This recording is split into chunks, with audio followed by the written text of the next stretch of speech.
Good afternoon and welcome to the Politico event on sustainable packaging.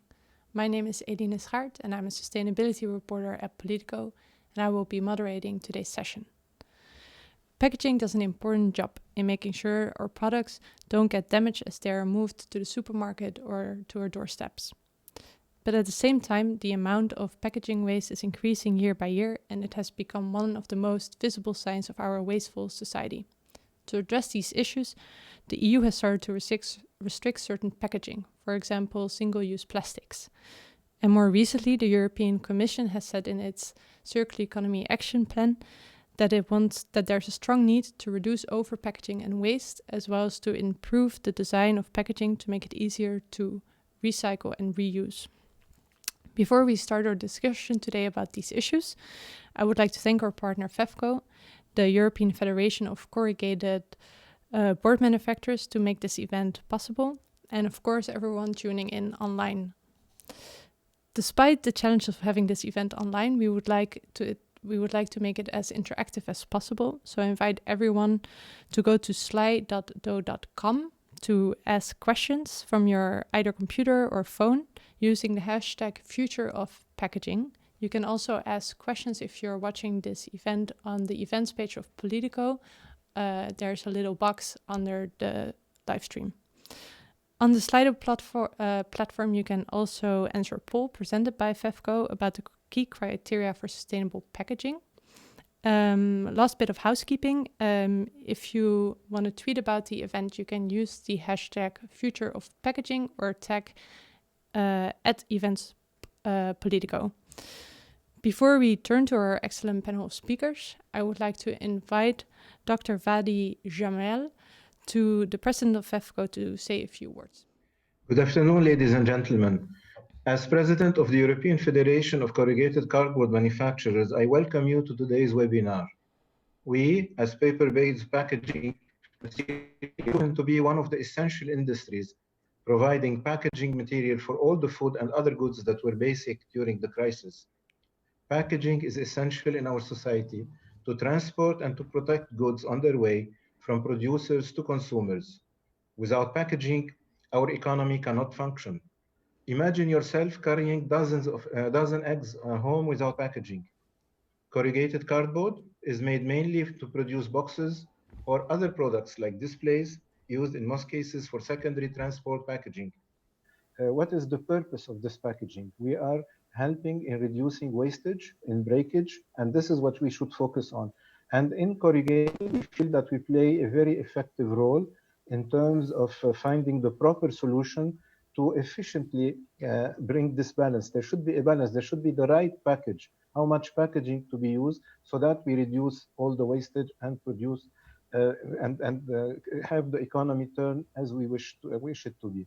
On the other hand, again, I insist that we are the perfect circular economy. It has been mentioned, 89% of our raw material is already recovered. And we certainly recognize that there are more possibilities of improvement. It has been mentioned, reducing the sizes, let it fit more the right package. This is to be worked on. There are optimizations. There are optimizations in recovery. I thank Politico for this webinar, and I think this is only the beginning. We are passionate about what we're doing because we want the good of our citizens, of our children, and we firmly believe that we can do that. And we look forward to cooperating and discussing with the EU officials, with the NGOs, and with our consumers to show how effectively and really we are the package, the right package for everybody. So I thank you all, and I look forward to a continued discussion, building on the fact that we are already really doing an excellent job, and it has been shown during our COVID crisis how important packaging was, and particularly corrugated packaging. So thank you for this opportunity, and I look forward that again we can discuss in details additional measures, and as we have done in the past, to living in a better planet altogether. And this is what we feel we have the product for that. Before I introduce the speakers, we have another poll up that you can answer. The question is about what is needed to make packaging more sustainable. So you can head to slide.do.com and fill that in. And then I would like to introduce our panel of speakers. First, Piotr Barczak, the Senior Policy Officer for Waste at the European Environmental Bureau. That's the largest network of environmental citizens organizations in Europe. We have Johanna Drake, the Deputy Director General at DG Environment of the European Commission. Thank you for joining, Johanna. Dr. Christoph Epping. He's the head of the Department for Resource Conservation and Circular Economy at the German Federal Ministry for the Environment, Nature Conservation and Nuclear Safety. Last but not least, Udi Marin, the head of sustainability reporting at the Smurfit Kappa Group. That's Europe's leading corrugated packaging company. Thank you for joining, Udi. Maybe, Johanna, I would like to start with you. As I mentioned earlier, the Commission has said in its Circular Economy Action Plan that it wants to find ways to reduce waste and as well as to drive innovation toward more sustainable packaging. These plans were announced days before Europe went into lockdown. So I wanted to ask you what lessons the Commission has learned from the coronavirus pandemic in terms of packaging, and what paths is the Commission currently exploring to make packaging more sustainable?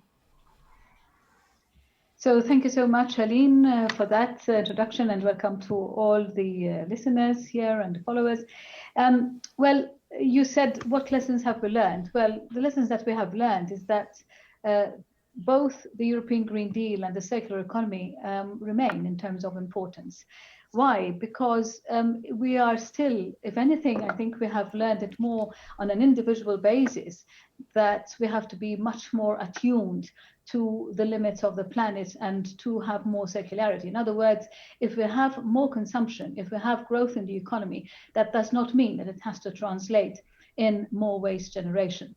And in order to further align the work that we need to still do, don't forget that we already had revised more ambitious objectives in the 2018 package directives that were increased in terms of objectives. Now we have, I would say, the context of the Green Deal, the context of, therefore, a second circular economy action plan. And that means that while not, of course, calling into any question the importance of packaging, that, as Mr. Fadi already said in his introduction, on the other hand, we have to address what are the most important threats, or I would say challenges that there are to the environment when we talk and when we see the footprint of packaging. Now, of course, what we're doing right now is actually aligning. I think we can all agree that there's much more to be done in order to align what the objectives are, the objectives that, by the way, even have already been agreed in 2018, that there would be already a 70% reduction of packaging, and this is voluntary objectives that the member states have themselves aligned themselves to. But we have to review by ensuring that, first of all, the waste hierarchy is respected more. In other words, let's try to prevent in the first place. Let's try and make that the primary objective of preventing waste in the first place. And secondly, I would say we have to be smarter in terms of innovation in order to design packaging already with a view of making it mostly reusable and recyclable. So in that regard, of course, we have to review, for instance, we're considering a number of measures, which, as you know, because the Inception impact assessment has been already online on the Commission and is open still for public comments to the 6th of August. We are considering a package, if you like, of measures, including, for instance, a range of general waste reduction targets, for instance, and also going more specific to the materials and more specific to packaging types in order to increase the targets there. And of course, introducing more of the targets on reusable packaging. In other words, designing packaging with a view to making it more reusable and also recyclable. Of course, this is already spelled out in the Green Deal. As you know, the Green Deal actually says that by 2030, all packaging in the EU market has to be reusable or recyclable in an economically viable manner. So what are we looking at here? We're looking at a set of mandatory essential requirements, a set of mandatory criteria, for instance, for green public procurement, but also for the packaging itself. If it has to enter the internal market, European market, it needs to abide by a number of mandatory requirements. And this is exactly what we're looking at now. What we're saying is that, at least in the design, it already has to be conceived in the packaging that it has to facilitate rather than hinder the reusability and the recyclability. And also in order to reduce the complexity of the materials, of the packaging materials themselves. This is one of the issues, of course, that has arisen also in the discussion of the single-use plastics and the plastic strategy, that the mixture of different materials, the different multi-layer types of materials already present another challenge, I would say, to the environmental footprint, which will go against the general trend of trying to go towards more prevention of packaging. One final point is that, of course, I mentioned the 6th of August for the Inception Impact Assessment Roadmap, but there will be another step after that, and this is why this is a very good timing, I think, for this discussion, that there will also be an open public consultation after that, which will last several months until we envisage in October. This document, we're hoping, will be ready by the end of the month of July. Hi. Great, thank you so much. I would like to turn to Christoph. It's great to have you here. Germany is in the process of working on a Circular Economy Act, but at the same time, as of last week, Germany also has the presidency. So I was hoping to ask you if you could maybe outline what will be the priorities for Germany in terms of packaging over the next 6 months. Yes, thank you very much. First of all, you just mentioned Germany is in the lead in the German presidency, and our main topic of the German presidency will be digitalization. And for my ministry, the Ministry for the Environment, we add digitalization plus environment. And for my directorate, the main topic is circular economy. We think that the Commission's Circular Economy Action Plan and its 35 key actions will lead the way to a more sustainable future in Europe. And we, Germany, do want to support the Commission by preparing good and helpful Council conclusions. And we try to work on this and to start working on this just in the moment. And we are deeply convinced that accelerating the transition towards an intensified circular economy is one of the main keys to strengthen, on the one hand, European economy, and on the other hand, to make it more climate friendly and to make it more sustainable in general. That's for the beginning. Hi, thank you. Maybe, Piotr, I want to circle back to the circular economy and all the ambitious targets set out there, and also what Christoph just mentioned, the priorities of the presidency. Could you say something about what you think of the level of ambition in those plans and what you think might be missing, or what should be more of a priority? Okay, thank you, Aline. Thank you for inviting the EEB. I just wanted to say in the beginning that I represent the EEB, but which is a network of NGOs, and we are also part of the Rethink Plastic Alliance and the very large network of NGOs working within the group of Break Free from Plastic around the world. But my intervention is not only, of course, plastic. We talk about all packaging here. Just to start, is that today we have 6th of July. Yesterday there was the deadline for member states to transpose the packaging and packaging waste directive, and only a few of them they have actually done so. In the meantime, packaging increases a lot. Today we have 173 kilograms per capita average, and it's growing. So we welcome very much the ambition of the European Commission, which was presented in the Circular Economy Action Plan in March this year, with a new focus on reduction and reuse of packaging, restrictions on overpackaging and access to public drinking water, so for example. But these are just objectives. These are not yet targets. We wait for comprehensive targets. And circular economy is not only about targets that touch upon recycling. Circular economy is really much more on prevention. So really, we welcome the fact that it's not only really aiming at increasing capacity of recycling, but really giving proper measures, policies towards prevention. Of course, we have a few more. I read very carefully the impact inception impact assessment. We agree with the objectives, but we have a few more objectives to add on that, which is, for example, if the objective of the European Commission to have all packaging recyclable and reusable by 2030, which is a good objective, it's a bit far still. Huh? We have 10 years. We need to reduce that sooner. But even that, within 10 years, we already now have to think what kind of policies, what kind of facilities we want to put our investments in. Whether maybe we should start already now phasing out incineration and landfilling of packaging, and also putting special economic measures to move that actually away, to move away from landfills and incinerator, which can be modulated EPR fees. I think we can go later into that more in detail. Also looking at plastic tax and how this plastic tax should be set up. And we are just at the, we are already in post-COVID crisis, and also looking how the recovery funds will be poured in. And we saw in the, we've seen in the recovery fund principles that most of the money will be poured into recycling facilities. Again, we are not speaking here about the main objectives. What about prevention and reuse?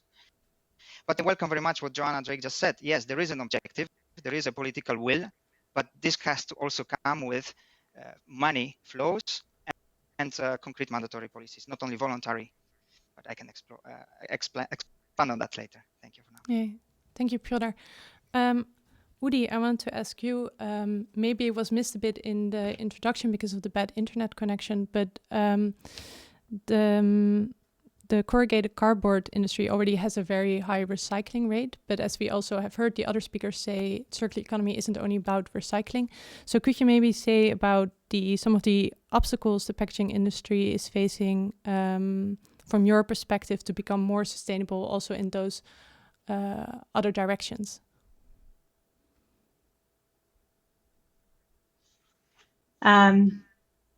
Thanks.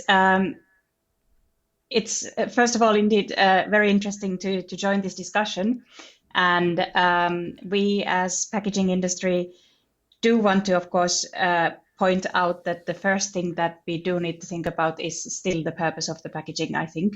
And I want to come back to that only because I understand and I all agree that overpackaging and prevention of anything that is unnecessary having its place, but at the same time it shouldn't be done with the cost of the original purpose of packaging, which is protect and deliver the goods that we are delivering in a safe and unto the consumers or in the supply chain.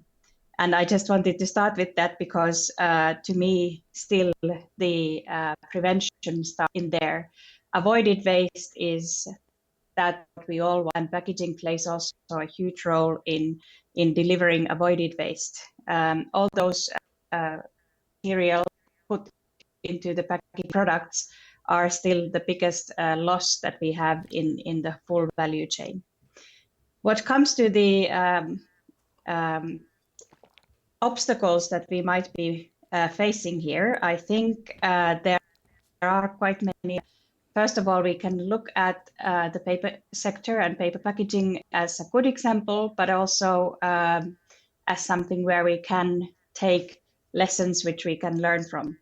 And if I look at our packaging product, it is highly returned process, and those things behind the 92% of corrugated packaging, for example, being returned. to the facilities and 85% of the fiber being returned is that it is easy. It's into the consumer and it is easy. And I think that should be one of those things next to recycling facilities where I maybe disagree a little bit with Piotr, that we do need to think about how to make recycling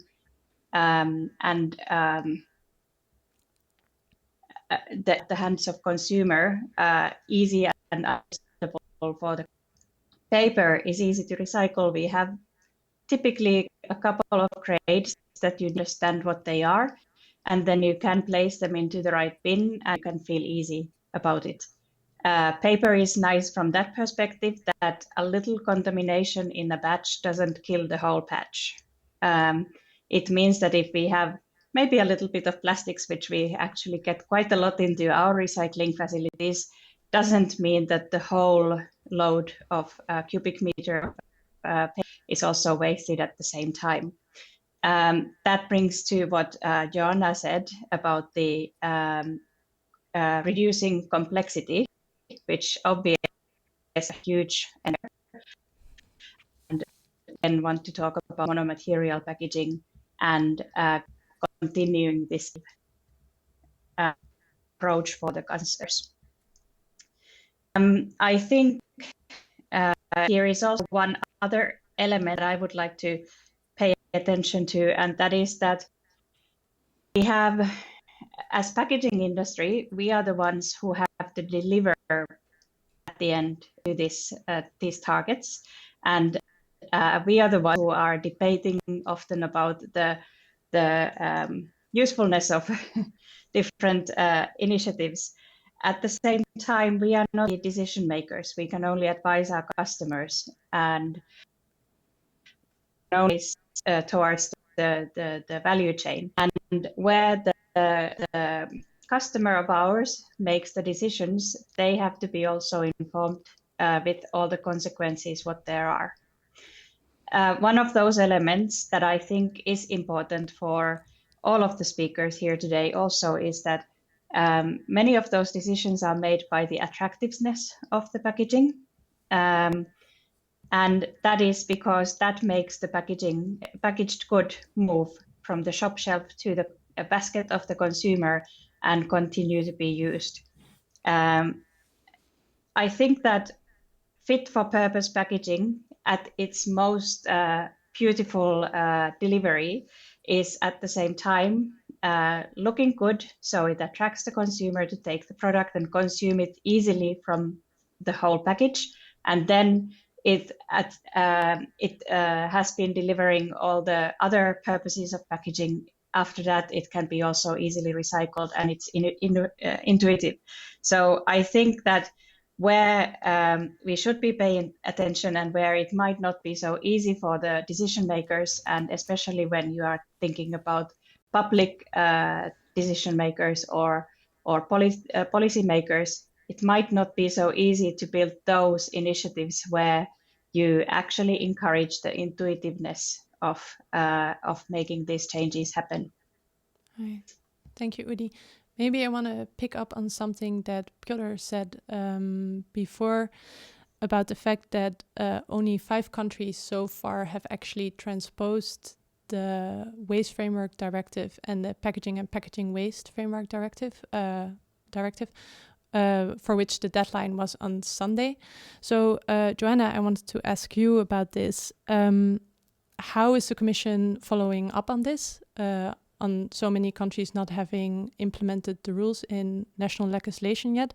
But also, I mean, when we talk about this, we hear a lot of ambitious targets and ambitious plans. But how serious can we take this if a lot of countries are not actually implementing the rules in the first place? I think it is quite right to be asked this question, and of course we as the Commission are looking at the transposition plans and the transposition measures, which is only the first step at the end of the day, because what we're interested in is that the targets are reached, and that therefore the implementing measures, not only the basis legislation, which of course the member states have already had 2 years to implement. I think this is only a first step, and of course we'll be helping them also with the implementing measures. And this is why I think it is the right moment to modernize the packaging and package-based directive. Because I think first of all, the COVID and also the Green Deal has brought home even more the importance of having serious measures in place, like, for instance, not only the targets. By the way, member states have already, as I said before, committed to 70% recycling already by 2030, and it's only 10 years from now or less. So I think the separate collection of packaging, I think, needs to be even more harmonized between the member states. That's number one.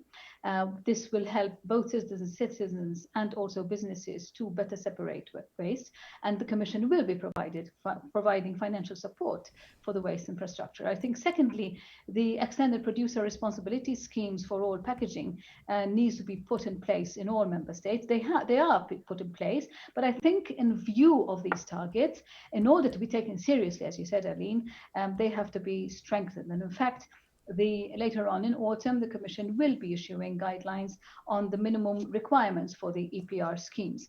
And one of the key requirements, I think other speakers have talked about the incentives. I think here you have to put in incentives for the producers, which have already taken into account the end-of-life treatment of their products, in the sense that the fees need to be corresponding to the end-of-life performance of the products. In other words, if in the design of the products, reusability, repairability, or ease of recycling have been factored into the design, then I think the fee structure needs to be reflecting that. We are, as I said in my introduction, we are working on further modernization, and I think we can do better. If there's something I think that we have all noticed during the COVID crisis and the confinement, is that online commerce has increased, and with this has been a concomitant increase as well of packaging. And I think there's quite a lot of best practices maybe to be pursued. And for instance, many best practices that maybe can actually inspire the regulatory regime, like for instance, the use of eco-design packaging guidelines, or even perhaps the optimization of e-commerce packaging and reusable e-commerce packaging solutions. For instance, not wasting too much space. I think about 25% of the containers that are actually carrying goods packaged is actually empty space. And I think that needs to be addressed, and I think it will have a huge impact on the seriousness of how much we really want to reach the targets. Also, it was mentioned by one of the speakers about the monomaterial packaging. I think this again is something that we need to move more towards, and seriously. There's a lot of best practices also in the white goods sector, for instance, in the reuse of packaging of domestic appliances, and also of cleaning product bottles. I think all of these will help inspire, as I said earlier, with the guidelines also that will be coming out further in autumn. We are a bit late on this. I have to admit there seems to be, there are too many complications, and of course there's a lot of implementing legislation that needs to be brought into force, and we will be producing them by autumn. So I think that in itself will be helping the member states to really be inspired by the actual implementing measures to really present a plan that they will reach targets by the time that has been promised. That's 2030. Talking about being a bit late, Christoph, Germany is one of the countries that hasn't transposed the new legislation yet. Could you maybe say something about some of the reasons why this hasn't been done so, and whether, the same question I asked Joanna, whether it's possible to look at more ambitious targets when the previous ones aren't implemented yet? Yeah, thank you very much. And Joanna is, of course, is right, asking all member states to transform the waste legislation into national legislation. And we are on a really good way, as I can tell you. Our legislation already reached the parliament, but there it was stopped by COVID-19, and so we hope to have it fixed in some weeks or months, and we're done with it. But one point of view is really of importance for me. We do not start on zero level. We've got a packaging legislation, and we are deeply interested in bringing the 3R into operation, really operation. Like Joanna said, first of all, we need to reduce the amount of packaging and materials being used by people in a linear way. And sometimes large corrugated cardboard packages with really a lot of air inside arrive at my home door. Of course it does. And just a lot of air in it and a little bit of products. We could save a lot of materials with packaging being a little bit more tailor fit.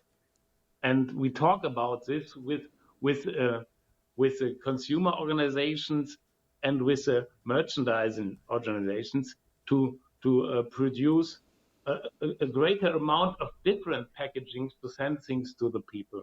Second point is, how can we reuse packaging? It's quite important to do it. On private level, every one of us reuses, for example, cardboard packages by sending gifts in them to someone else. And just one example, on Saturdays, I bring back my egg cartons to the weekly market and earn myself 2 cents each. This I do on my private level, but normally we put them in the blue bin and it is recycled instead of reusing. And I think we should talk about well-organized reuse systems on B2C and B2B level. And this would help us reduce the amount of material and reduce the amount of energy needed to produce new packaging. And the third level, and this is really important, is how to organize good and proper recycling. And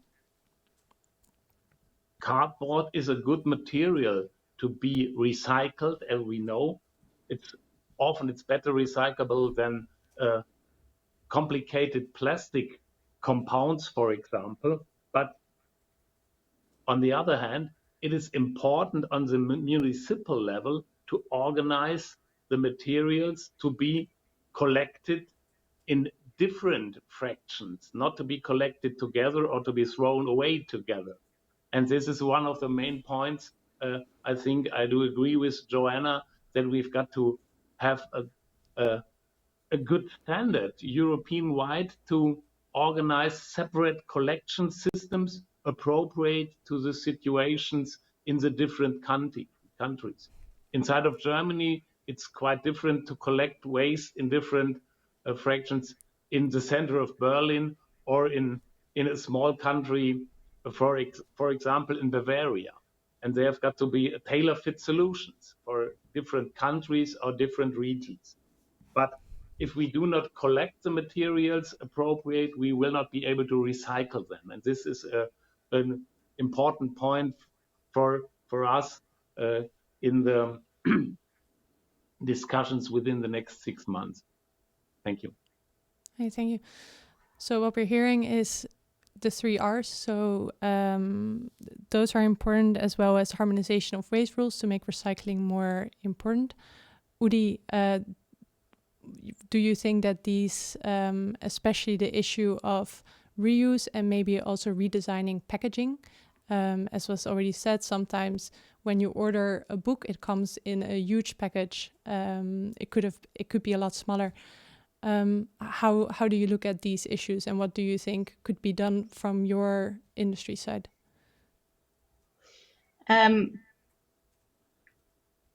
First of all, I think that it's a very interesting topic to talk about, especially e-commerce, which tends to be kind of a little bit of a driving force behind the discussion sometimes here. I think that we are still in the very beginning of e-commerce, and it is relatively easy to start up a business which does e-commerce. Then the challenge comes in many kind of real life issues there, which kind of challenge the whole supply chain again. And it starts with warehousing, logistics, storage, transport, and consumer behavior. We have multiple things that are still kind of preventing the best possible solutions for e-commerce or even reuse of those packaging. I could give you thousands of little examples from Smurfit Kappa where we have tried to find solutions for these issues from packaging that delivers the product to the consumer and is then a return packaging as well, etc. That would take the whole time, so I will not do that.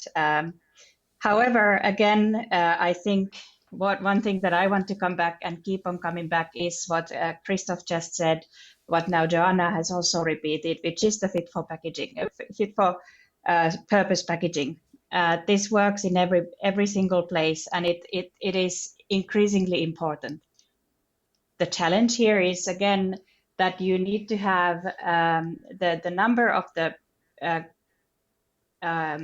units that these e-commerce warehouses have on their stores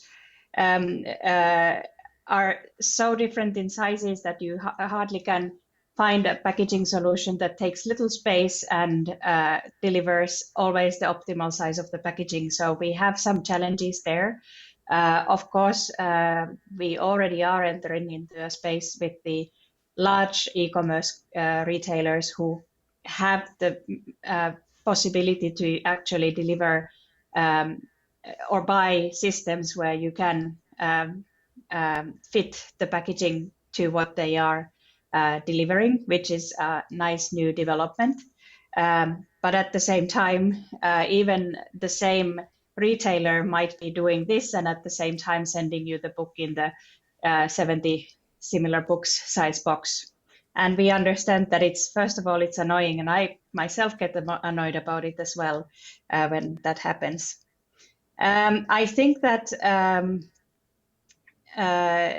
on top of the challenge of having different units in the warehouses and be able to choose always the right one, you also have to think about the shapes and the support that the packaging is delivering.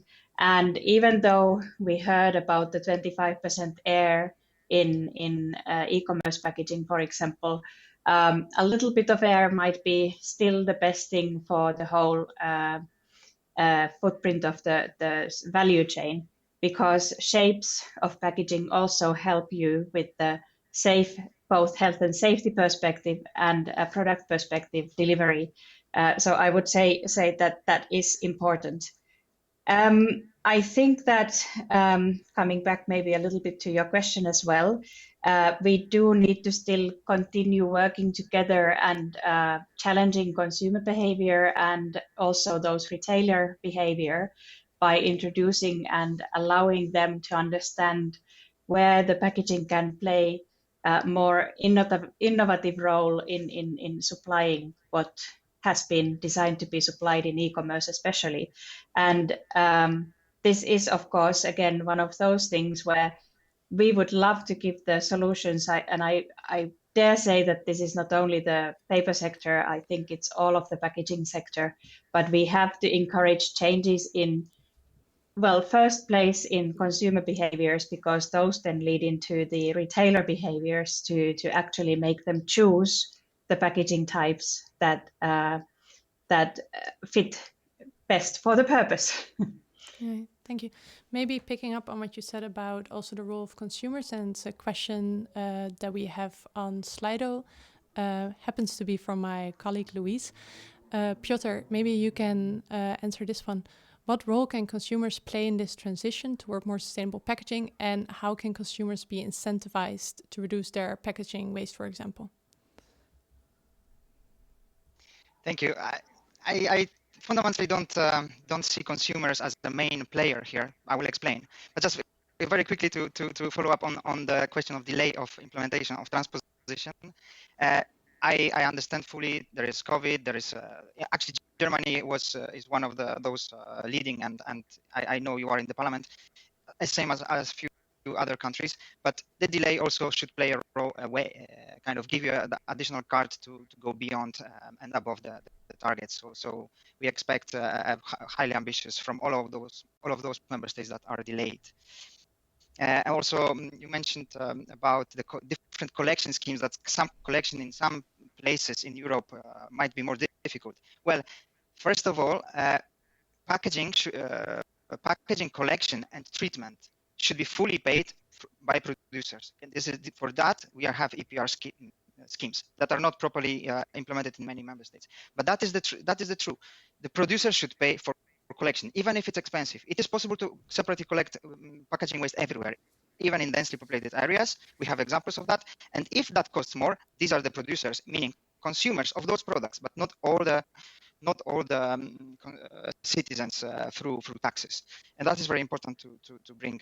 The EPR has to play its role, as Joanna said, also about modulation of fees, giving bonus and malus, but also creating an additional fund to promote prevention within and research on new business models that have prevention as a main role. And then on consumers, right, so this is not, as I said, the main role for the consumers, because we, even with very intensive education campaigns, we have not achieved the level of awareness, and we will not achieve that.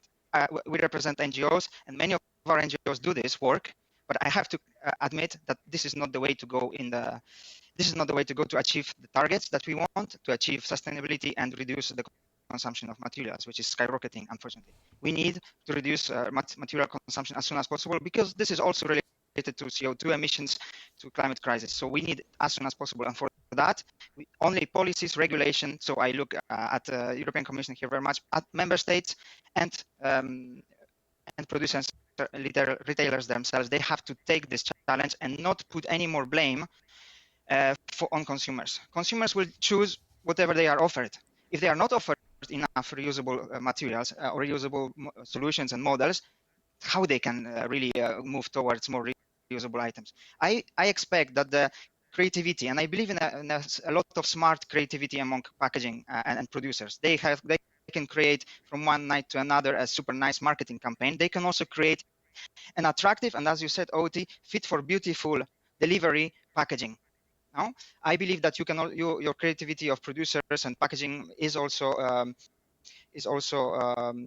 able to deliver new business models that are really much more sustainable. And really, I lost one point I wanted to say on e-commerce. It's growing. But here again, there are solutions. How e-commerce can use reusable options. For that, for e-commerce, but also for other, let's say, refillables, beverage, we need in Europe to have a scalable format, one format, defined format that is best, that can only this way scale up, and that only this way producers will be comfortable to use it, and consumers will be comfortable to buy it and to return it. So reusability is possible. It's just we have to unlock it, and unlock it through economic schemes, through economic incentives that producers will choose one model over another, which will pay back by less material consumption, also by less recycling. Recycling is great. We call for recycling all the time, but never recycling is better than reuse. It was called here. We have to follow 3R, but in the order of reduce, reuse, recycle, not the other way. Hey, thank you, Piotr. Johanna, I saw you waving. Would you like to respond to that? Yes, I mean, of course, I mean, the consumers can't do it alone, or the policymakers can't do it alone. Neither can the innovation or industry do it alone. I think we have to act very much in coherence with each other. And given that the context still is that we do have quite an amount of time to reach the target, I think it's a question also of how we accompany consumers as well in this journey. So let me put it very clear. I don't think that it's a question of having consumers having to choose between sustainable and sustainable packaging. I think all packaging should be sustainable, but we're not there yet. And I think in the meantime, in order to enhance the culture, in order to improve the choices, and also to incentivize that, businesses and innovators will actually, kick into that culture in order to consolidate it and galvanize it. I think there's nothing wrong with incentivizing consumers as well, for instance, on giving them price signals on, for instance, single-use packaging, for which there is an alternative. I mean, this has already worked very well in the case of lightweight plastic bags, for instance. I don't think that today, anybody would think first and foremost of going to the shop and taking, and getting plastic bags from the shop. I think it's culturally, I think, it is really firmly embedded. And I think another way of how we can reward consumers for good behavior, as it were, or good shifts in behavior, is those who actually separate at source, combined with the pay-as-you-throw for residual household. In other words, you are rewarding consumers that minimize the packaging of waste. But of course, as I said, we need to work towards the minimization of the packaging waste, and also industry needs to be incentivized, for reducing the complexity of materials as well. So at the end of the day, I think we're all working towards the same objective. But if we need short-term incentivizations, even for the consumers, I think they should not be left out of that loop. Maybe I want to stay with you, Joanna. We're running a little bit out of time, and I would still like to discuss the issue of the market for secondary materials. It's a big part also of the Inception impact assessment. At the moment, recycled materials have a hard time competing with raw materials because of their quality, because of their price. They're often recycled, and this is also one of the questions, into a less valuable material. Could you maybe outline what the European Commission is trying to do to incentivize the use of more recyclable material, or at least to make that market for secondary materials stronger? As I said earlier, one of the measures that we are taking into consideration is to increase the percentage of recycled material in packaging itself. Now, of course, the big question there is how can you compete with using secondary material to the virgin material, which may be cheaper. And this is, I think, is the dilemma that's still sort of blocking the expansion and the percentage of recycled materials in the packaging itself. And I think that we need to not only create the target, but we also need to, shall we say, put pressure in order for the design of the packaging to actually take into account already the cost of recyclability and also of collection. So I think that is an important point that, of course, needs to be factored into this host of measures that need to be taken. And of course, as I said, there will be opportunity for the public to submit their comments. Christoph, I saw you waving, or was it something else? No, thank you. Okay, then Udi, I want to ask you, Johanna mentioned this target that was also in the Inception impact assessment for the use of recycled materials. Is that something that you support? Well, it's a funny question to an industry where 89% of the raw material is recycled already. But we believe that there are a couple of elements to this. First of all, recycled content itself should, I think that the recycling and recyclability should be the issue, and not necessarily putting any kind of elements to intensifying recycled content. From our perspective, where we are using renewable, recyclable, and biodegradable raw material, we believe that the cycle should be healthy, and we should remember that through biodegradation and renewable wood fibers, we are all the time in a bigger cycle, also all the time anyway. So it's not only the technical cycle of a circular economy here. I think that in many cases, raw material plays a role in, again, the delivery and fit for purpose for packaging. And there are well, our golden rule is that for example, use virgin where needed and recycled raw material where you can. This is a good rule because it kind of aims at optimizing the use of either material types, best elements, and at the same time helping to deliver the purpose of packaging. It's funny, I'm now repeating myself quite a lot, but I hope it's okay. Indeed, our opinion is that we are looking into the right things, and I agree with Joanna that we are going into the right direction with the legislation in that way, that we are looking into reducing and making it more efficient.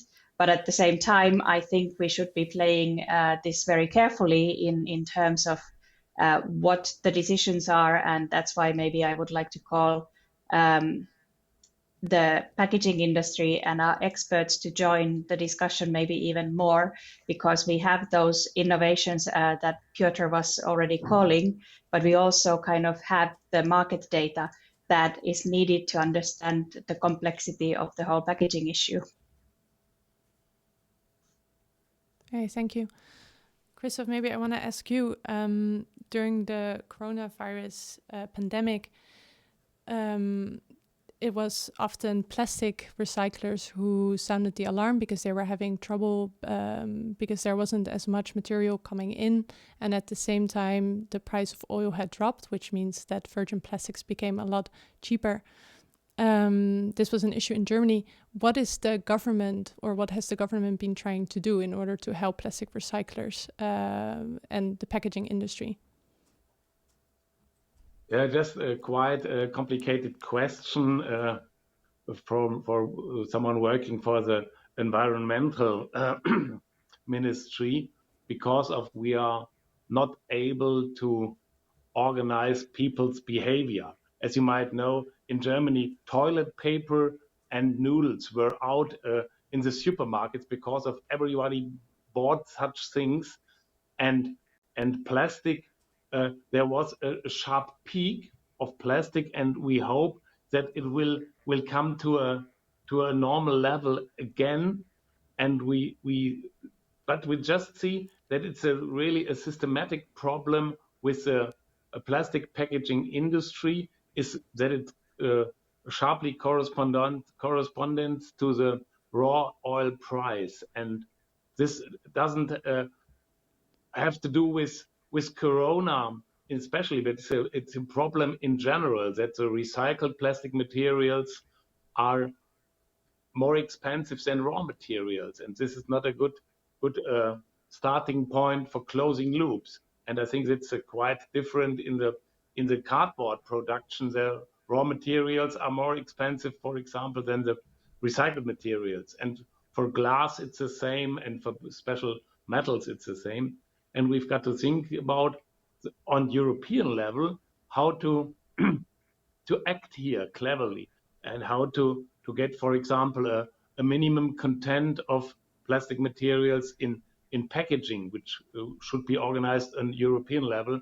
But it's quite tricky to match the amount of recycled material and the demand of packaging material, for example. And not every plastic is suitable for the packaging of foods, for example. And this will be really a sophisticated discussion necessary to find the right measurements on European level. I think this will be important.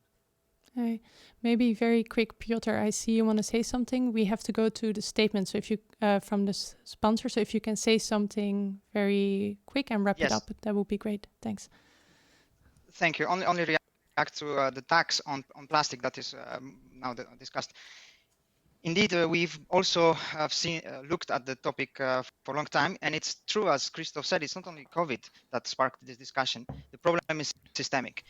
However, the tax should not be put only on unrecycled amounts of plastic in different countries, but on all virgin plastic used. This is important to balance the increase of packaging use, even if it would be part of it recyclable. We still see that even with growing recycling rates, we see growing material use, which in this case, tax only on unrecycled plastic would not really play a role. So a role on all virgin material plastic could play a role. And the low prices of oil, it seems like a perfect moment now to really address this, because it will not affect so much the producers, but it will bring back the balance to help recyclers again. Yeah, thank you so much. I think we've heard a lot of interesting things, and I would like to thank our speakers today. It seems that everyone agrees that in the waste hierarchy, we should respect it and we should focus on reuse and reduce, and there is still a lot of work to be done. The Commission is ambitious, is ongoing with revising the waste rules, trying to implement these plans, but at the same time, it's important to focus on the different packaging materials and look at the actual environmental footprint of the different materials. Maybe we can, on that note, also look at the first poll that was presented by FEFCO. The question was, what do you believe will be most important criteria for sustainable packaging? Of the 49 people who answered the poll, most also agreed that it should be focused on packaging with reduced environmental footprint. The second poll was about what is needed to make packaging more sustainable. There it's a bit more diverse, with 31% saying it's most important to reduce the complexity of materials and products. And second of all, a better functioning market for secondary materials, as we also have just discussed. Thank you again to all the speakers for your time and for your insights. I would also like to thank everyone watching online and tuning in via Twitter or via Facebook. Thank you to our partner FEFCO for making this event possible in the first place. If you have any comments, questions, you can always contact the events team at events@politico.eu. I also have the honor to mention that Politico will host tomorrow a virtual pop quiz. I participated in it the first time. It's a lot of fun. It's a lot of geeky facts about Brussels. That's tomorrow at 5 p.m. And then we also have one from our UK team on Wednesday, July 8th. And that's going to be at 5:30. Also keep an eye on our website for future events updates. That's politico.eu/events/future events. Thank you.